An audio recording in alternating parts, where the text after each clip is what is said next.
कल हम लोग प्लेन का कार्टेशियन इक्वेशन पढ़े थे। प्लेन का कार्टेशियन इक्वेशन होता था ax plus by plus cz plus d बराबर 0।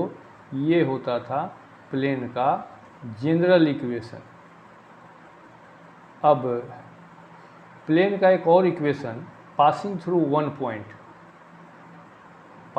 वन पॉइंट में सूत्र होता था a x minus x1 plus b y minus y1 plus c z minus z1 is equal to 0। तो ये होता था equation of plane passing through one point. तो इसके बाद कल हम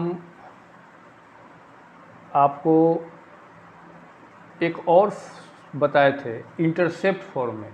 ये फॉर्मूला होता था हमारा पासिंग थ्रू एक पॉइंट।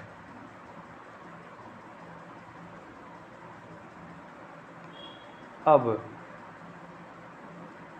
प्लेन का एक और इक्वेशन कार्टेशियन में जो होता है, ये भी होता था x बटा a जोड़ y बटा b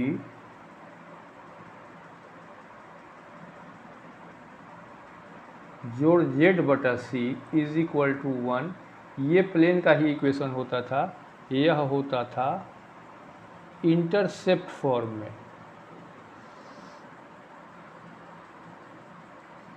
ये होता था इंटरसेप्ट फॉर्म में। मतलब हुआ कि एक्स एक्सिस को हमारा प्लेन कहाँ काटा, वाई को कहाँ काटा, जेड को कहाँ काटा। ए बी सी इंटरसेप्ट होता है एक्स वाई जेड के कटिंग को। तो इसको फिगर से ऐसे समझ लीजिए, ये हमारा एक्स एक्सिस, ये हमारा वाई एक्सिस, ये हमारा Z axis. X Y Z तीन एक्सिस। एक्स को जहाँ पर काटेगा यह दूरी a, y को जहाँ काटेगा यह दूरी b और z को जहाँ दूरी काटेगा c। तो ये हमारा प्लेन का इक्वेशन x बटा a जोड़ y बटा b जोड़ z बटा c बराबर 1। कब? जब हमारा प्लेन इंटरसेप्ट फॉर्म में रहेगा तब। अब इसी पर आधारित एक सवाल देखिए, reduce the equation of the plane to the intercept form और फाइंड द इंटरसेप्ट। इंटरसेप्ट का मतलब एक्स वाई जेड का कटिंग बताना है, मतलब ए बी सी आपको बताना पड़ेगा। तो हमारा प्लेन का इक्वेशन है 4x minus 3y plus 2z is equal to 12। तो हमको तो चाहिए x बटा a जोड़ y बटा b जोड़ z बटा c बराबर 1 लाना है। तो 12 को 1 बनाने के लिए हम क्या करेंगे, सब में 12 से भाग दिया।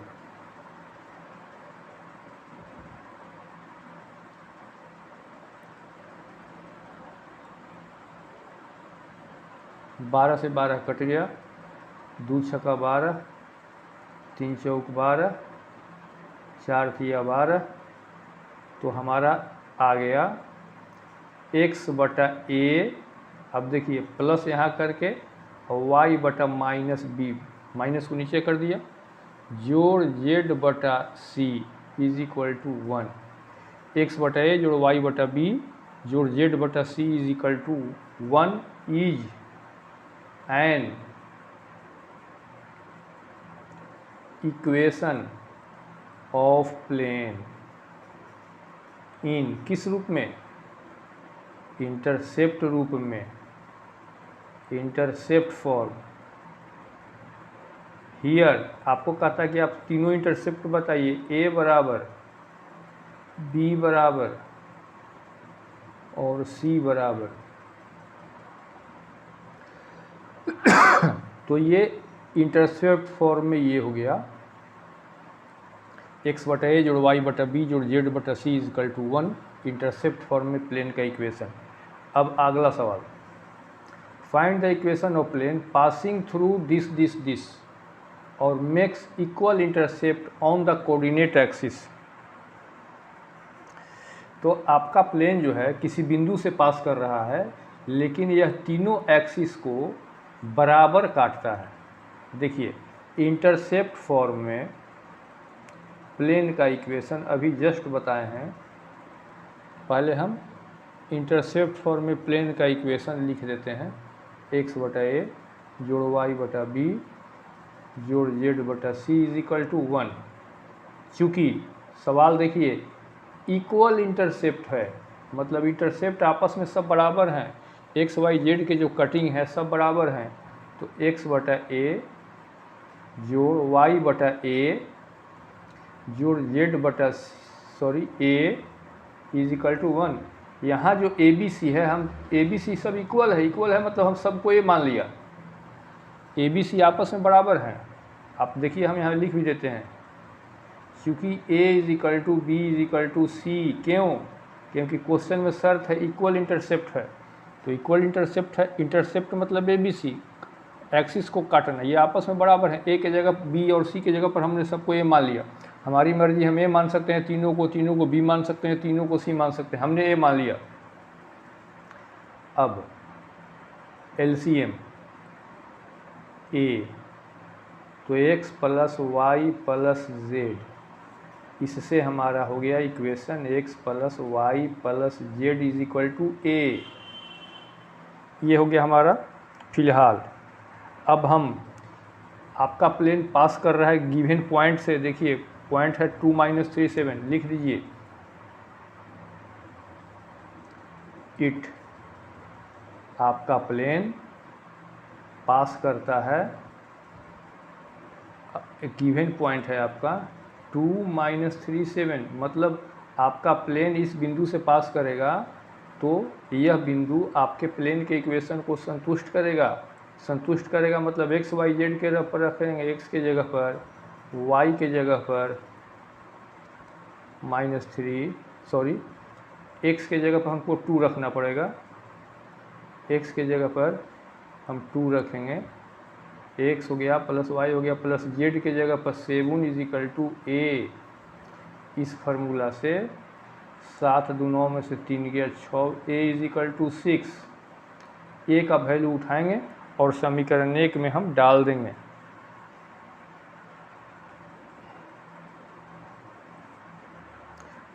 ए का वैल्यू समीकरण 1 में, इंटरसेप्ट फॉर्म में, तो हम इसको मान लेते हैं समीकरण 2 और इसको मान लेते हैं समीकरण 1।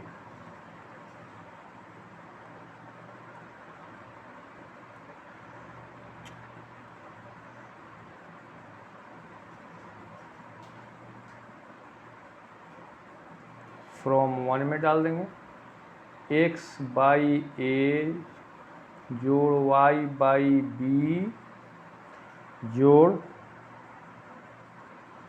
z by C is equal to 1 के जगह पर हम, तो ये आंसर में ही इक्वेशन इसी रूप में होता है।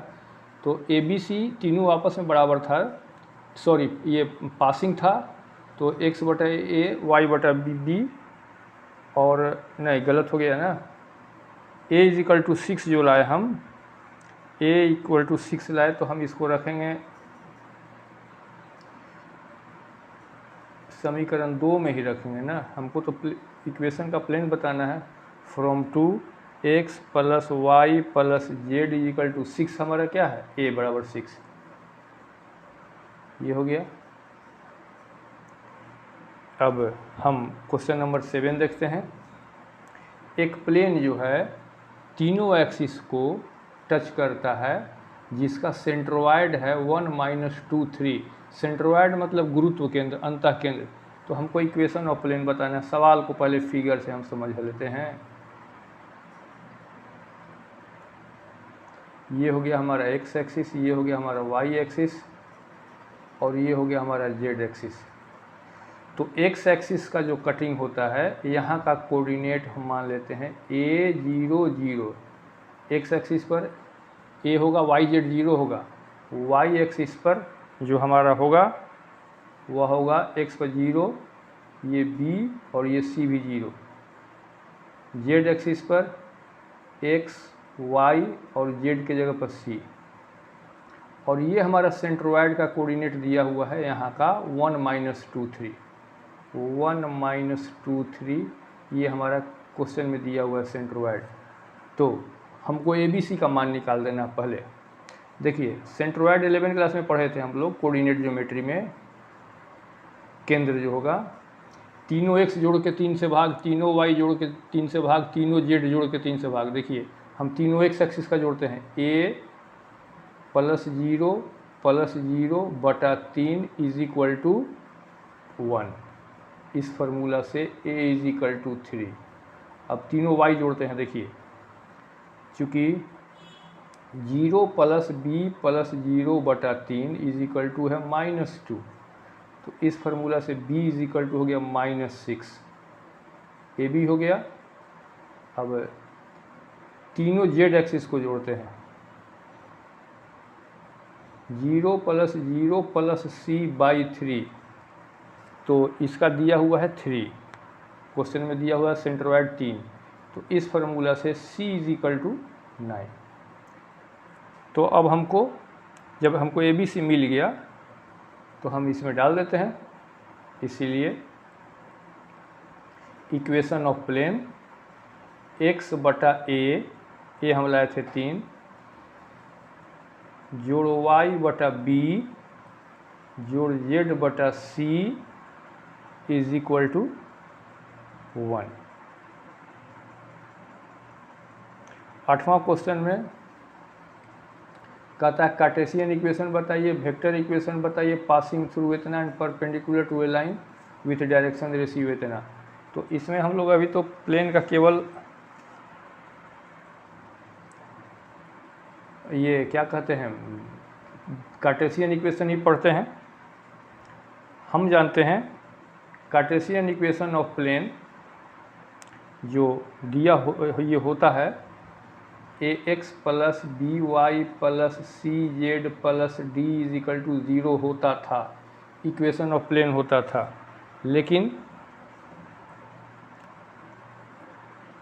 हमारा equation of plane passing through one point, passing through one point का भी हमने पासिंग थ्रू वन पॉइंट का पॉइंट दिया हुआ है, पासिंग थ्रू ये दिया हुआ है 1 2 3, तो ये सूत्र हो जाएगा a x - x1 जोड़ b y - y1 plus c z - z1 = 0। अब कहता है कि यह परपेंडिकुलर है एक रेखा पर जिसका कि डायरेक्शन रेशियो दिया हुआ है। डायरेक्शन रेशियो मतलब ABC, एक रेखा दूसरे रेखा पर लंब होता है, तो हमारा ABC दिया हुआ है। सो A के जगह पर 2, B के जगह पर क्वेश्चन में दिया हुआ है 3 और C के जगह पर -4। परपेंडिकुलर है, आप याद कीजिए A1 A2 जोड़ B1 B2 जोड़ C1 C2 = 0 होता था परपेंडिकुलर का फार्मूला उसके अनुसार। तो हम इसको कार्टेशियन फॉर्म में तो लिए, अब इसको छोटा कर देते हैं। A1 A2 जोड़ B1 B2 जोड़ C1 C2 = 0 पर इसको तोड़े,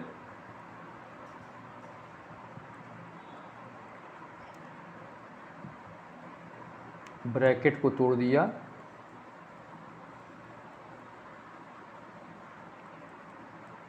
x y z को पहले लिखा